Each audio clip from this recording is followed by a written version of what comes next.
Hey guys, it's Katie and welcome back to day 2 of RotE week 2018. Today I am going to be telling you about my RotE journey, aka how I found out about the series, what finally prompted me to start reading it, and everything that happened afterwards. So sit tight and enjoy the ride.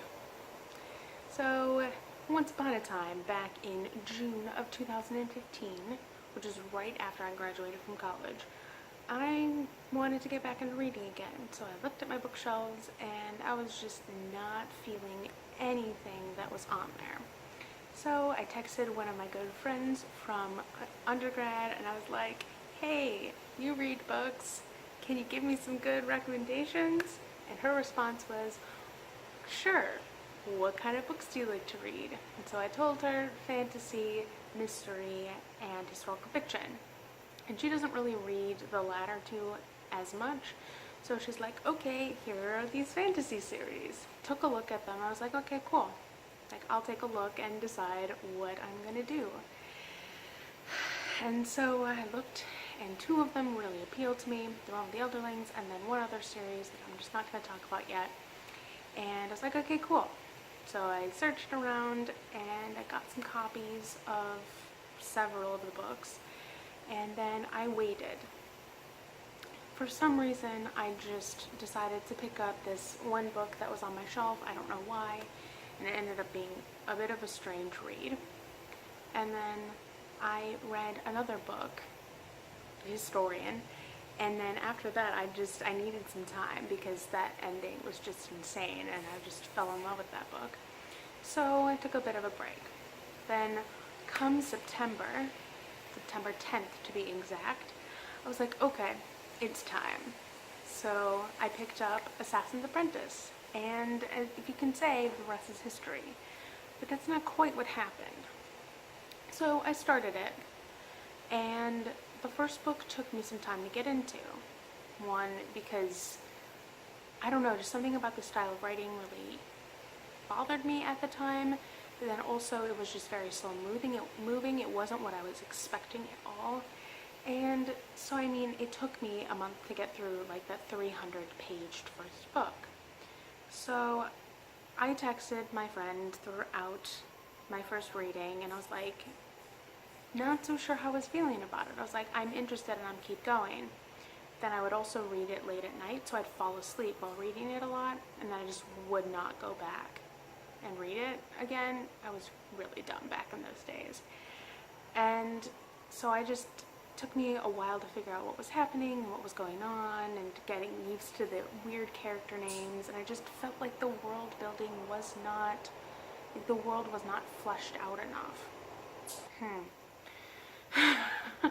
So I finished the first book. It took me until the end to really enjoy that book, but you're probably also wondering why I'm sitting out here on the porch, and a large reason is because a large chunk of my reading experience of the book, if I managed to read during the day, was spent out here. Like, I have a distinct memory of reading a particular chapter out here on the porch, and it just really stuck with me. It's in mid-September, and the leaves are starting to change, and it was just a really great atmospheric read because it takes place kind of in the woods, and I live in the woods. So that was really, really fun. But at the end of September 30th was when I finished Assassin's Apprentice. You're probably like, Katie, how do you remember all these dates? Just don't even. This is like pre-Goodreads, and I just have a weird memory. Finished Assassin's Apprentice, and I really liked it. And I'm like, okay, time for a break. So then I took a break, and then I read something else. I think I read Dracula. But then I picked up Royal Assassin, which is the second book, in late October, beginning of November sometime. And I liked Royal Assassin a lot more. It's definitely not my favorite. I started to get a little bit more familiar. I would still fall asleep periodically because I read late at night. Introduced one of my favorite characters, and so that made it a lot more interesting to me. And then the ending happened, and I was just like, whoa, I need to know what happens next.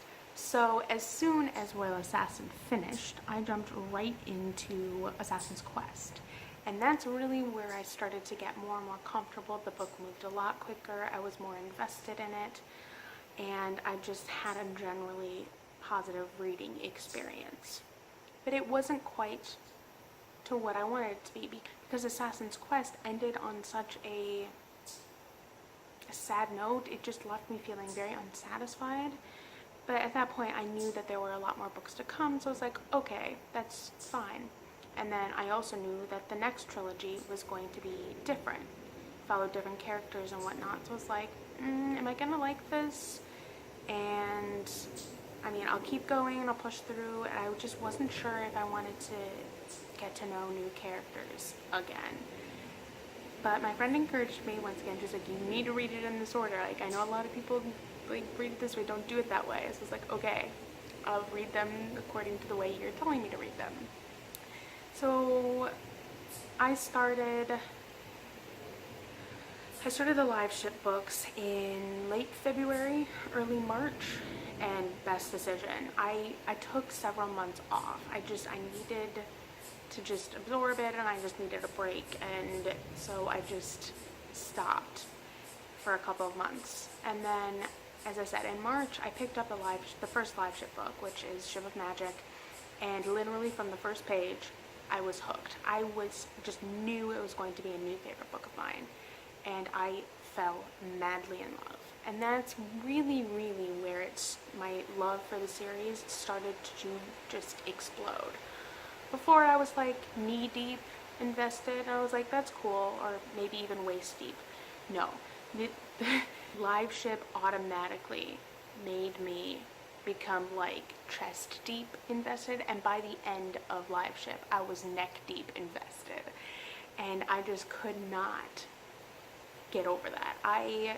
Even though it was a new cast of characters, it still tied into Fitz's world, and I just loved all of the characters, loved how she was starting to kind of weave everything together, loved the lore of the live ships, and even though there were characters that were irritating and frustrating that I just hated with a passion, I loved the series, that trilogy so much that I couldn't help but just want to know more. So I devoured that particular trilogy, I think in like a month to 2 months. It was fairly quickly for those books. There were like, I think, over 800, close to 900 pages long per book, and the fact that I got through them so quickly was just phenomenal.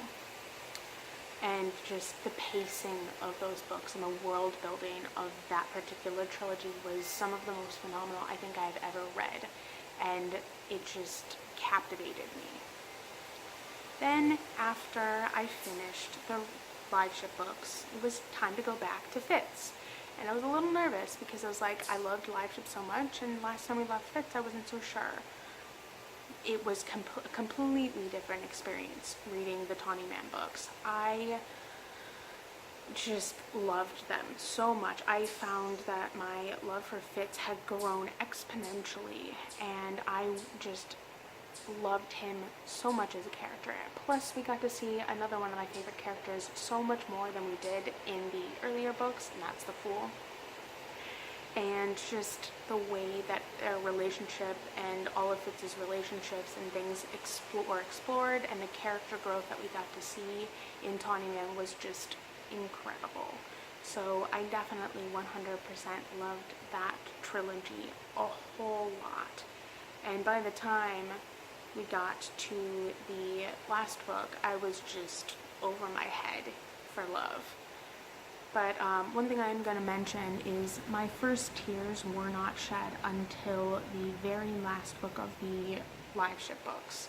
Because everyone talks about how these books are emotional, and they are. But I did not officially shed tears until the last live ship book. So 6 books into the trilogy, 6 books into the series. It took me a bit of time, because I was like, I'm invested, but I'm not invested.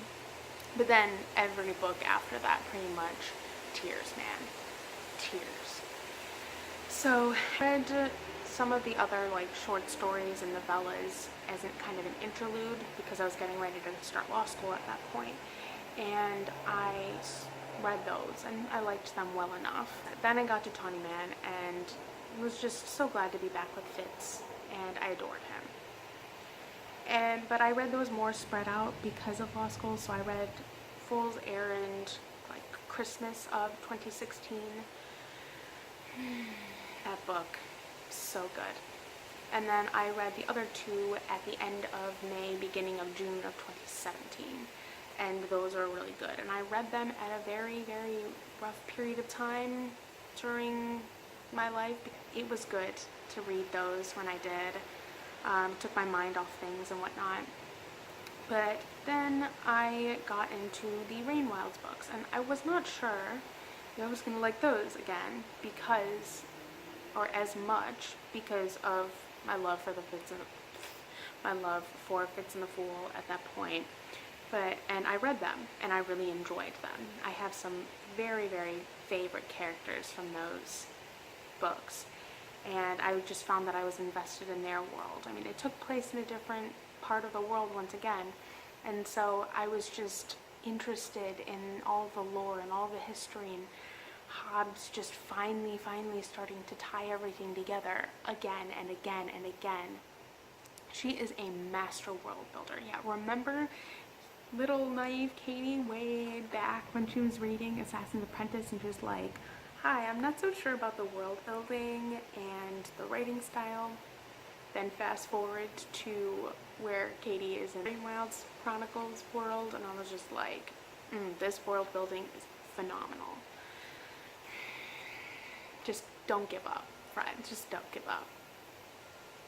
And so I pretty much went through that quartet very, very quickly. I started them Christmas break of 2017, and I got through 3 books, and then I finished the last one of the Rain Wild Chronicles over my spring break, which was in March. I got through that quartet very quickly because they read quickly and they're shorter in a way, so that was fun. And then I took a short break again, but I was just dying at that point because I knew I was going to get back to Fitz and the Fool's world, and I was just so ready to get there, but also terrified at the same time because everyone kept telling me, Katie, this is the most heartbreaking trilogy, my friend included, and I was just like, do I really want to? Do I really want to? But I was also like, yes, I really want to. And I had just a very emotional adventure reading the Fitz and the Fool trilogy. I read Fool's Assassin in May and a little bit of June of 2018. And it was a very different kind of book. It was very emotional because of Fitz just reflecting back on his life and just getting to delve into things that really weren't discussed or explored, and Fitz didn't have time to really think about until kind of that moment when he was living his like peaceful life. And so that was actually the start. Like, just that whole trilogy was an incredibly emotional experience for me. I was the most emotional during the last trilogy than I was in pretty much any of the other prior books. Like, I had moments here and there, but Fitz and the Fool was a very raw, very emotional, and very, very introspective and retrospective trilogy. And then you come to the end of Fool's Assassin, and man, that was an emotional ride. Just, I swear, I could not pick up another Run with the Elderlings book for over a month because I was dealing with the aftermath of Fool's Assassin. It's just that much, you know? And then once I picked up Fool's Quest, it was the best. It's probably my favorite book of the whole series. And that's saying something because they're all so intertwined and interwoven together that it's just so difficult to pick a favorite. But I think if I did, I'd probably say Fool's Quest was my favorite because of the pacing, the world building, the character exploration, just answering questions and you know, of course, just giving you a little bit more tidbit, and then just ultimately starting to build up to the final book and the ending conclusion. And it was just so phenomenal, and I loved every second I spent in that book, despite it taking me some time.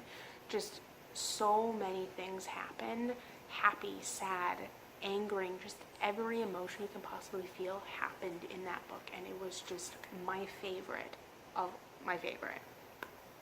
And at this point, I am like 10,000 leagues under the sea invested in these characters and these books.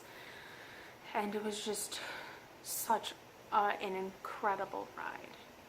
And then finally, we get to Assassin's Fate, and my soul literally died. Like, I was drowning in emotions and feelings and memories and just everything. And I just needed to get to the end, but I didn't want to get to the end. I knew what was going to happen, and I didn't want it to happen. But it was just it was so emotional that I could only read it in small chunks at a time. I often took a day break between chapters just to let myself absorb what was going on and try and come to terms with everything. So that was just a very, I don't know, it was a lot. It was a lot to deal with. And yeah, and now I'm finished with everything. I'm completely and 100% done with everything. And just looking back on the series and looking back on all of the things I read, Robin Hobb is a master world builder. She is phenomenal at characterization and character growth, just character writing in general. She makes you so invested in her characters that you want to know what's going to happen.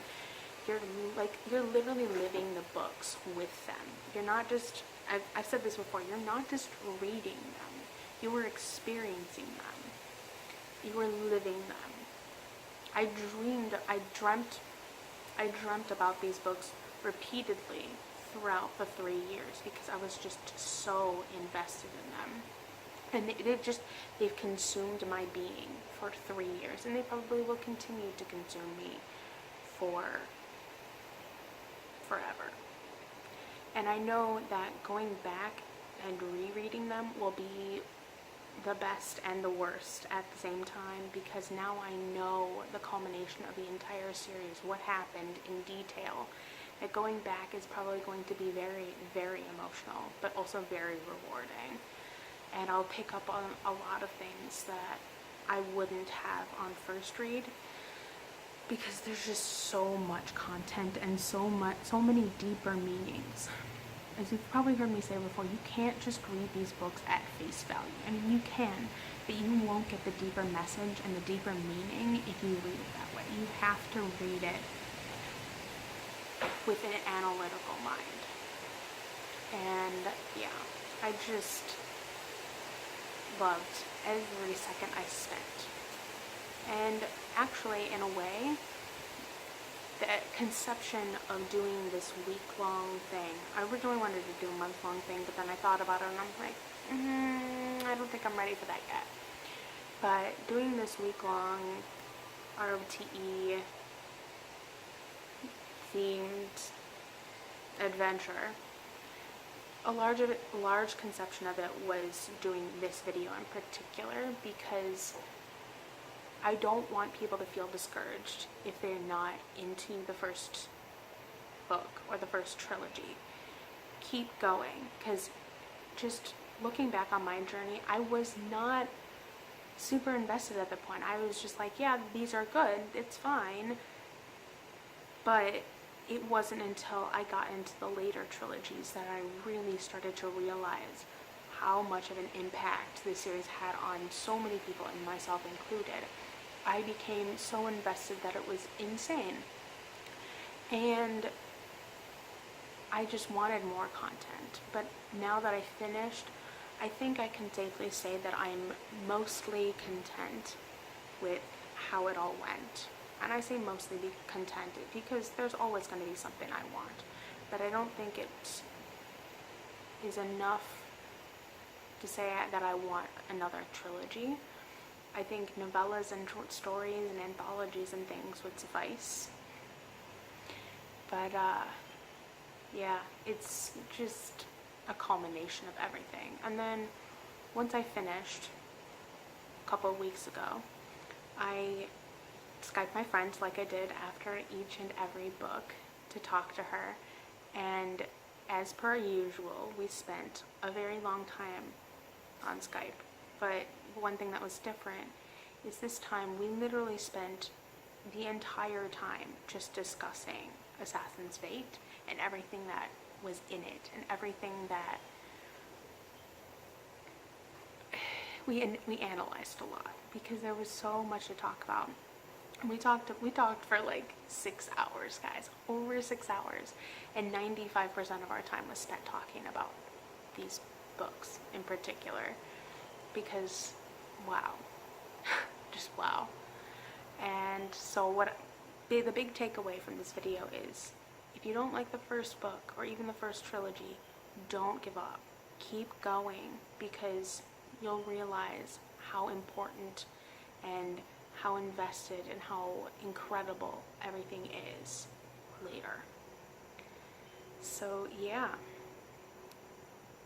I don't know what else to say. I mean, I could go on and on and on, but that's the gist of this. This is what my journey was, and I hope that you guys, if you choose to read them, that you definitely come talk to me, because I have a lot of things to say, a lot of feelings surrounding them, and the more people I have to talk to, the better, honestly, because it enhances your experience. Actually, just ask a few other booktubers that I've talked to, like Shelby from Read and Find Out and Kelsey from Hardback Haven, because I talked to them through their experience as well. But that's about all I'm going to say for today, I think. So as always, feel free to like, subscribe, comment, follow me on social media. I have a Twitter and a Goodreads, which are both linked below. And I also have other social media sites, such as a second Twitter, a Tumblr, which you should definitely go follow, because I have a lot of ROTE content over there, and a travel Instagram, all upon request if you'd like. And yeah, I'll come back with another video for you guys again tomorrow, because I have more ROTE content for you guys. Alright, bye!